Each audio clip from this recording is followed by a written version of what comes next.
ओम नमः शिवाय धवलेश्वराय बालालिंग महाप्रभु दीपम यदि परम ब्रह्मा दीपम यदि जनार्दन दीपो हरतु मे पापो पूजा दीप नमस्तुते धवलेश्वराय बालालिंग महाप्रभु संसार सुखी रखंतु।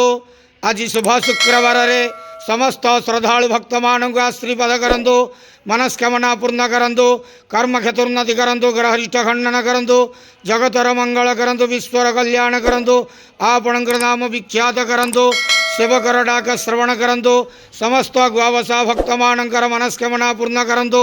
जो जो भक्त माने आपण पाखरे मानसिक रखिछंती तांका मानसिक पूर्ण करंतु।